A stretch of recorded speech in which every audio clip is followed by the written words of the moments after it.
அனைவருக்கும் வணக்கம். நான் தீப சுகுணா, இயற்கை மற்றும் யோகா மருத்துவர். இன்றைக்கி நம்ம என்ன பார்க்க போகிறோன்னா அசிடிட்டி. நெக்ஸ்ட் அசிடிட்டி யாருக்கெல்லாம் அதிகமாக வருதுன்றதை பார்க்கலாம்.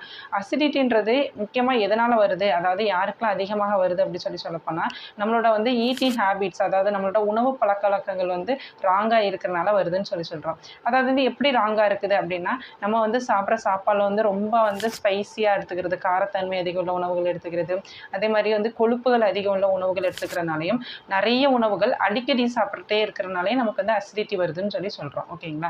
அதுக்கப்புறம் என்ன சொல்கிறோம்னா, ரெண்டாவது ஒபேசிட்டி, அதாவது வெயிட் அதிகமாக இருக்கும்போது அசிடிட்டி காமனாகத்தான் இருக்கும். ஓகேங்களா. அதே மாதிரி சில மெடிக்கல் கண்டிஷன்ஸ்லேயும் நமக்கு அசிடிட்டி அதிகமாகத்தான் இருக்கும். ஓகேங்களா. அதான் என்ன சொல்கிறோம்னா, ப்ரெக்னன்சி அப்போ, அப்புறம் சிலவங்களுக்கு ஹையட்டஸ் ஹெர்னியாக இருக்கும், அவங்களுக்குலாம் அந்த அசிடிட்டி காமனாகவே இருக்கும். அட் த சேம் டைம் சில உமன்ஸ் ஹார்மோன் ரீப்ளேஸ்மெண்ட் தெரப்பி எடுத்துகிட்டே இருக்காங்க அப்படின்னாலும் அவங்களுக்கு நமக்கு பெரும்பாலான பெண்களுக்கு அதாவது ஹார்மோன் ரீப்ளேஸ்மெண்ட் தெரப்பியில் இருக்கிறவங்களுக்கு